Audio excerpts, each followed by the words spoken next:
Ons gaan vanoggend in Matteus 4 vers 1 tot 11 wees en julle kan so lank sien toe begin blaai.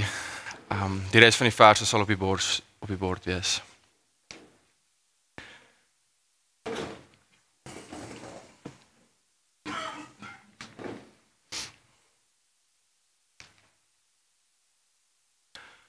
Voor ons begin, kom ons bid net weer saam. Hemelse Vader, Here, ons bid dat die Gees deur die woord weer sal werk vanoggend en dat U ons harte sal oopmaak. Dankie vir die woord wat kragtig en lewendig is, Here, en wat skerper as enige tweesnydende swaard is. Mag U ons laat sien vanoggend hoe kragtig die woord werklik is. Bid dit in Jesus naam. Amen. Ons is besig met die studente Bybelstudiegroep, ook met Romeine, en alhoewel ons in Romeine is dit ongelooflik interessant hoe die laaste paar maande omtrent elke gesprek geëindig het oor angstigheid, en hoe ons almal kan relate met mekaar oor hoe ons op verskillende maniere angstig word. En ek gaan vir julle jok, as ek nie sê ek het ook die laaste jaar gesukkel met angstigheid met hierdie preke nie. En dit is 'n natuurlike ding wat elke mens mee sukkel, is angstigheid, en ons almal sukkel met dit op verskillende maniere. Maar voor ek verder gaan, dink vanoggend, wat maak jou angstig vandag? Wat is dit wat jou angstig maak? Wat is die angstigste oomblikke van jou lewe? Skryf raak neer en onthou dit net vir die res van die preek, maar wat is dit wat jou angstig maak? My angstigste oomblikke was op die tennisbaan gewees, en baie keer het dit gevoel of dit 'n oorlog is wat ek net nooit kan wen nie. Maar ek het uiteindelik besef dat ek nie 'n victim hoef te wees van my eie gedagtes nie. Ek hoef nie alles te glo wat ek dink nie. En nou dat ek nie meer tennis speel nie, beteken dit nie dat ek nie meer oorlog het in my eie gedagtes nie, want hierdie is waar vir ons almal se lewens. Ons almal is in 'n oorlog met ons gedagtes. Dit is waar vir ons almal se geestelike lewens. En die ultimate oorlog is tussen die waarheid en leuns. Dis die ultimate oorlog van ons gedagtes, tussen die waarheid en leuns.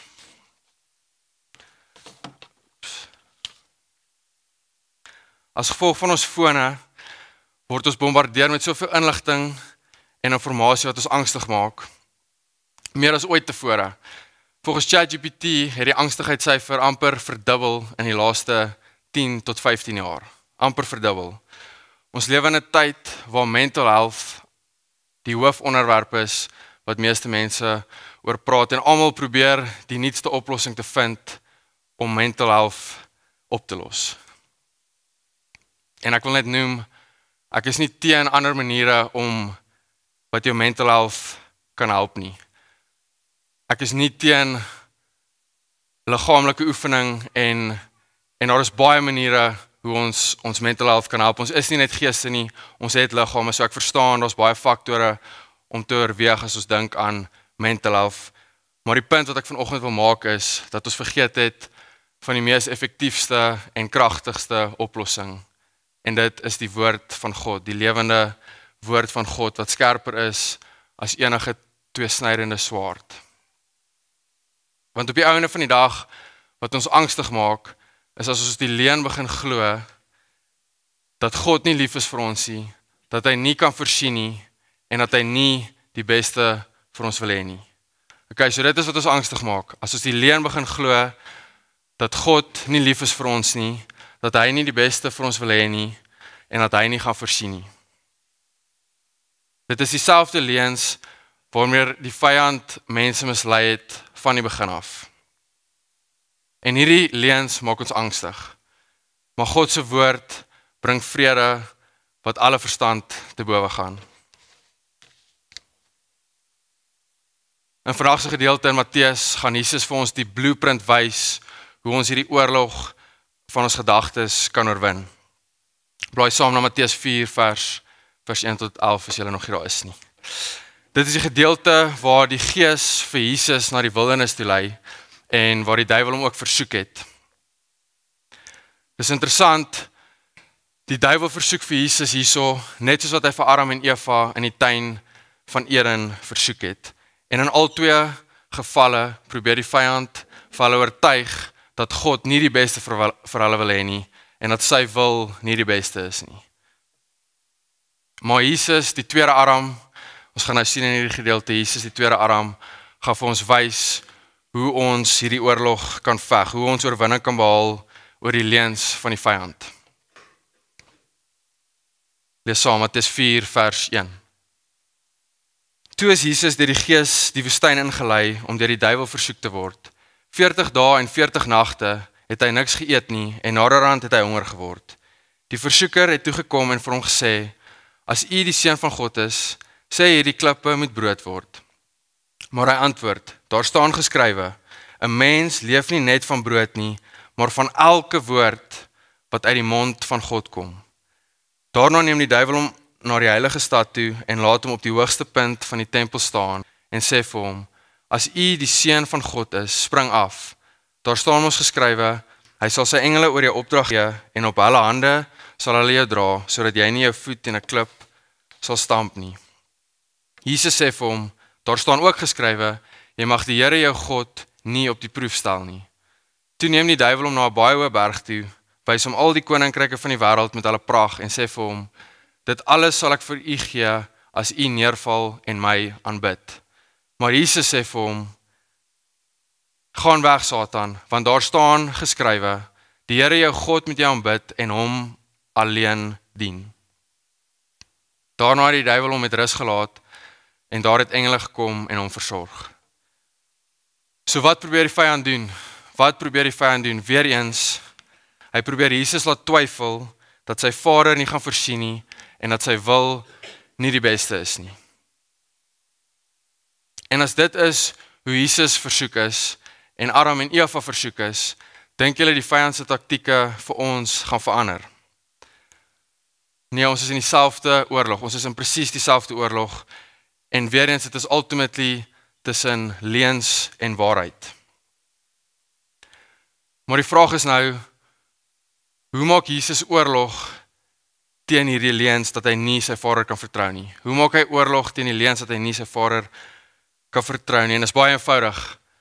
Hy gebruik die woord van God en hy is gehoorsaam aan die woord van God. En dit is belangrik om ook te sien, Jesus gebruik nie net, hy sê nie net van die skrif sê so nie. Hy het spesifieke verse wat hy aanhaal vir die vyand. Hy het spesifieke verse en hy gebruik dit ook in konteks. Want die duiwel het ook die skrif in hierdie gedeelte gebruik, maar heeltemal uit konteks uit. So Jesus gebruik spesifieke verse en hy gebruik dit in die regte konteks. Okay, so dink hieraan, as Jesus die woord moes gebruik het om te kan onderskei tussen wat waar is en wat 'n leuen is om nie in die versoeking te val nie, hoeveel meer nodig ons nie die lewendige woord van God om te onderskei tussen waarheid en leuns in ons eie lewens en gedagtes nie. As Jesus dit moes doen, hoeveel meer nodig ons dit nie. En hier is die ding, ons hoef nie victims te wees van ons eie gedagtes nie. Ons hoef nie victims te wees van ons eie gedagtes en 'n victim mentaliteit oor dit te hê nie. Ek het die laaste paar jaar van my, toe ek nog tennis gespeel het, net besef, Christian, jy hoef nie elke gedagte te glo nie. Jy kan kies aan wat se gedagtes jy aandag gee. Jy kan kies aan wat se gedagtes jy aandag gee. En hierdie idee is ongelooflik belangrik as dit kom by mental health en angstigheid. Die idee dat jy kan kies aan wat se gedagte jy aan aandag gee. Baie mense sal vra, is angstigheid 'n sonde? Is angstigheid 'n sonde? En ek glo nie dat om angstige gedagtes te kry 'n sonde is nie. Om angstige gedagtes te kry is nie 'n sonde nie, maar waar dit sonde word, is as jy aanhou aandag gee aan daai gedagtes, in steede daarvan om vir God te vertrou en jou gedagtes op sy waarheid te rig. Okay, so as angstigheid kom en jy laat net toe dat jou gedagtes daar bly en jy gee aandag daaraan, in steede daarvan om dit te identifiseer en dan dit te channel na God se waarheid toe en jouself te herinner, nee, ek kan vir God vertrou. Okay, so dit is die verskil daar. Ons het die wapenrusting van God. Ons hoef nie 'n victim te wees van elke gedagte wat ons angstig maak en laat twyfel in God se goedheid in ons lewe nie. God gee vir ons sy woord as 'n wapen vir die stryd. In Efesiërs 6 praat Paulus van die wapenrusting van God. En is interessant, want die wapenrusting wat Paulus daarvan praat, is alles verdedigende wapens. Alles is verdedigende wapens, behalwe die woord. Dit is die enigste aanvallende wapen wat ons het vir die stryd. Efesiërs 6 vers 17 sê Paulus, vat die swaard van die Gees, dit is die woord van God. Die swaard van die Gees, dit is 'n ongelooflike beeld as jy daaraan dink. Hebreërs praat ook van die woord as 'n tweesnydende swaard. 'n tweesnydende swaard. En dit is ons wapen teen die geveg, in die geveg teen die leuns van die vyand. Dit is ons wapen in die geveg teen die leuns van die vyand. En ek sê dit weer, en ek sê dit vir myself ook, vanoggend en elke dag, jy hoef nie alles te glo wat jy aan dink nie. Jy hoef nie alles te glo wat in jou gedagtes opkom nie. Dink weer aan wat jou angstig maak vanoggend. En vra vir jouself, is dit in lyn met God se waarheid? Is wat jy nou aan dink wat jou angstig maak, is dit in lyn met God se waarheid? En as dit nie is nie, hoef jy dit nie te glo nie, jy hoef nie daaraan aandag te gee nie, maar jy kan dit vervang met die waarheid. Jy kan dit vervang met die waarheid, jy kan daai gedagte vervang met wat waar is. Dis wat Paulus ook sê in 2 Korintiërs 10 vers 5. Die wapens van ons stryd is nie die wapens van die mens nie, maar die kragtige wapens van God wat vestings kan vernietig. Daarmee vernietig ons die redenasies en elke hooghartige aanval wat teen die kennis van God gerig word. Ons neem elke gedagte gevange om dit aan Christus gehoorsaam te maak. Dalk sit jy vanoggend en wat jou angstig maak is dat jy voel dat jy nie deur nog 'n dag gaan kan kom nie. En jou gedagtes sê dalk vir jou dat jy nie gaan kan nie. Maar jy hoef nie 'n victim van daai gedagtes te wees nie. Jy hoef nie 'n victim van daai gedagtes te wees nie. Jy kan dit vul met die waarheid. En wat is die waarheid? Wat is die waarheid? Ek kan alles doen deur Christus wat my krag gee. Geen om hoe taaf of swaar dit dalk vandag is nie. Ek kan alles doen deur Christus wat my krag gee. Sy genade is nie elke oggend. Sy genade is nie vir vandag. Sien net die verskil daar. Jy staan op en jy voel ek kan dit nie maak vandag nie. Ek gaan dit nie deur hierdie week maak nie. En in steede van om aandag te gee aan daai gedagtes, sê hy ek kan alles doen deur Christus wat my krag gee. Dis 'n belofte van God. Ek kan alles doen deur hy wat my krag gee. En sy genade is nie elke oggend. Sy genade is genoeg vir vandag. Filippense 4 vers 6 tot 7 sê, moet oor niks bekommerd wees nie, maar maak in alles julle begeertes deur gebed en smeking en met danksegging aan God bekend. En die vrede van God, wat alle verstand te bowe gaan, sal oor julle harte en gedagtes, die wag hou in Christus Jesus.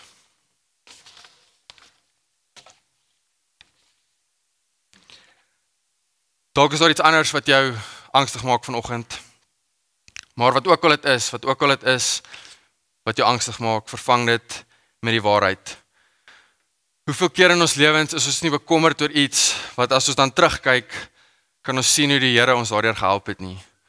Ons is soveel keer so angstig en bekommerd oor goed, en as ons terugkyk, sien ons hoe die Here ons deur dit gehelp het nie. So ons hoef nie bekommerd te wees oor alles nie, ons hoef nie so uit te freak oor alles wat in ons lewe met ons gebeur nie. Ons kan die Here vertrou.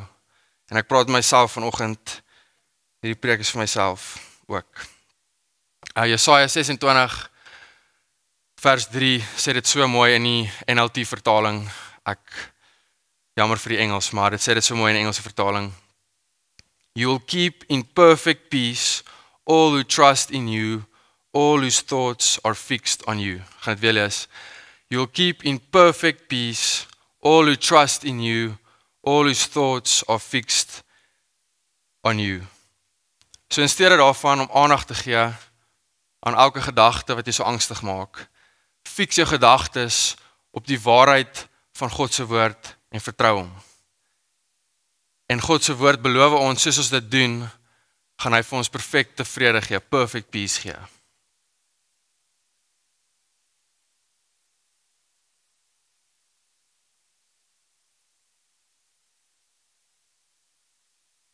So die woord is ons aanvallende wapen in die stryd. Die woord is ons aanvallende wapen in die stryd. Maar die probleem is, ons gebruik dit nie. Ons gebruik dit nie. Vra vir jouself vanoggend, hoeveel woord ken jy om in hierdie oorlog te gebruik? Want as jy nie skrif ken en memoriseer nie, dan gaan jy nie kan onderskei tussen wat waar en wat leuns is nie. Ons moet weet wat die waarheid is. En as ons nie tyd maak vir God se woord nie, het ons geen kans in hierdie stryd nie. As jy nie tyd maak vir God se woord nie, het jy geen kans in hierdie stryd teen die leuns van die vyand nie. Dink by jouself die laaste week, hoeveel tyd het jy spandeer op jou foon of voor die TV eerder as in God se woord? Hoeveel tyd het jy op ander goed spandeer eerder as God se woord?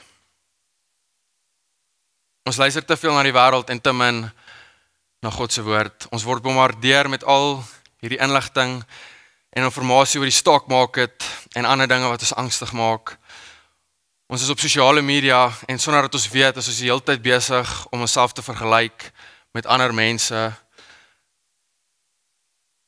En dan wonder ons hoekom ons so angstig is. En soveel van wat ons na exposed word, is leuns. Soveel van wat ons na exposed word, is leuns. En as jy meer gaan luister en kyk na die wêreld as God se woord, dan gaan jy die leuns begin glo wat jou angstig maak in steede van die waarheid.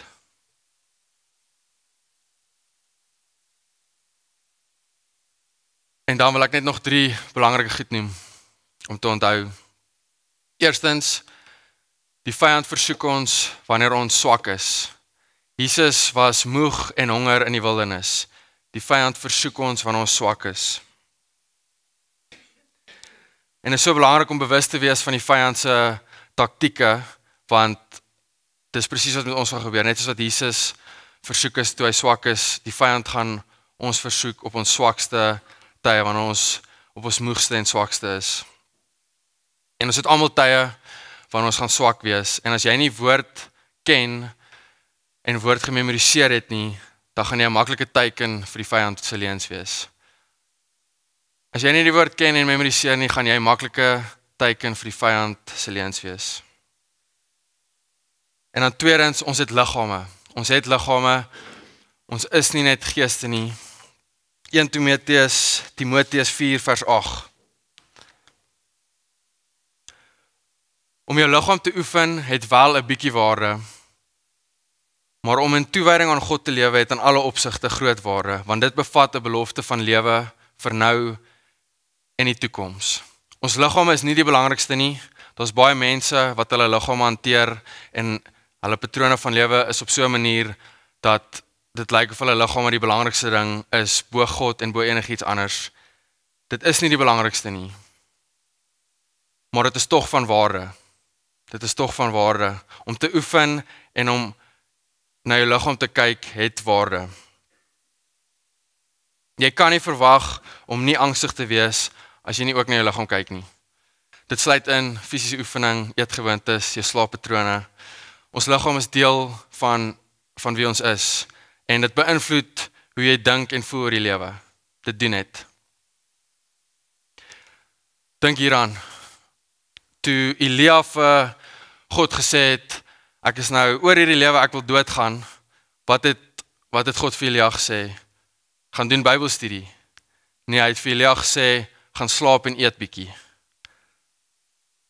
Hy het vir Elia gaan slaap en eet bietjie. Okay, so ons moet dit besef, ons liggame het 'n impak op ons geestelike lewens. Dit het 'n direkte impak op jou geestelike lewe. En dan derdens, hierdie is nie 'n quick fix nie. As jy môre opstaan en jy het 'n lang stilte tyd gehad en 10 minute daarna voel jy weer angstig. Moenie sê, hierdie gaan nie werk nie. Dit gaan tyd vat. Okay, so as jy angstig voel na jy stilte tyd môre het, moenie sê dit gaan nie werk nie, dit gaan tyd vat. Dit gaan tyd vat. Want soos wat ons God leer ken in sy woord, soos wat ons sy karakter leer ken, en soos wat ons ook onsself meer blootstel aan waarheid, gaan ons makliker leuns kan identifiseer, en ons gaan ook God begin vertrou. Want as jy God ken, as jy sy karakter ken, gaan jy hom meer begin vertrou en minder angstig wees. Maar dit vat tyd.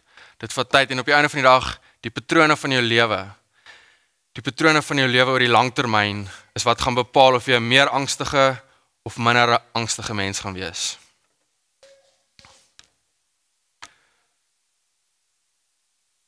Ek sluit af met Jesus se woorde in Matteus 6. Blaai sien toe dis op die bord, dis 'n lang gedeelte. Asseblief blaai saam na Matteus 6 vers 25.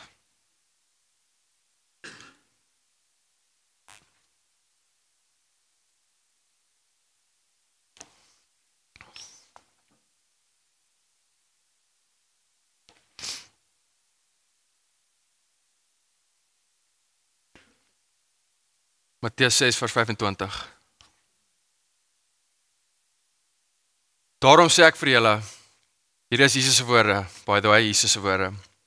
Daarom sê ek vir julle, moet julle nie bekommer oor julle lewe, oor wat julle moet eet of drink nie, of oor julle liggaam, oor wat julle moet aantrek nie. Is die lewe nie belangriker as kos en die liggaam as klere nie? Kyk na die wilde voëls, hulle saai nie en hulle oes nie, en hulle maak nie in skure bymekaar nie. Julle hemelse Vader sorg vir hulle. Is julle nie baie meer werd as hulle nie?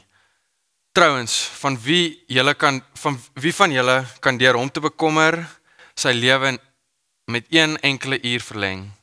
En wat bekommer julle oor klere? Let op hoe groei die veldlelies, hulle soeg nie en hulle maak nie klere nie. Maar ek sê vir julle, self Salomo in al sy pragt was nie geklee soos een van hulle nie. As God dan die gras van die veld wat vandag nog daar is en môre verbrand word, so versier, hoeveel te meer sal hy dan nie vir julle sorg nie, julle klein gelowiges. As God dan die gras van die veld wat vandag nog daar is en môre verbrand word, so versier, hoeveel te meer sal hy dan nie vir julle sorg, julle klein gelowiges. Julle moet julle dus nie bekommer en vra wat moet ons eet of wat moet ons drink of wat moet ons aantrek nie. Dit is alles dinge waaroor die ongelowiges begaan is. Dis alles dinge waaroor die ongelowiges begaan is. Julle hemelse Vader weet tog dat julle dit alles nodig het. Nee, beywer julle allereers vir die koninkryk van God en vir die wil van God. En dan sal hy julle ook al hierdie dinge gee. Moet julle dus nie oor môre bekommer nie, want môre bring sy eie bekommernis. Elke dag bring genoeg moeilikheid van sy eie. God het ons so lief. Hy het ons so lief en hy wil nie hê ons moet lewe asof hy nie bestaan nie. Hy wil nie hê ons moet lewe elke dag asof hy nie bestaan nie. Wat moet hy nog doen om vir ons te wys dat hy lief is vir ons? As ons dink aan die God van die heelal, wat elkeen van ons gemaak het en wat alles gemaak het, wat in die persoon van Jesus gekom het, om ons weer in die regte verhouding met God die Vader te plaas. Hoe kom twyfel ons dan so oor sy liefde en voorsiening vir ons?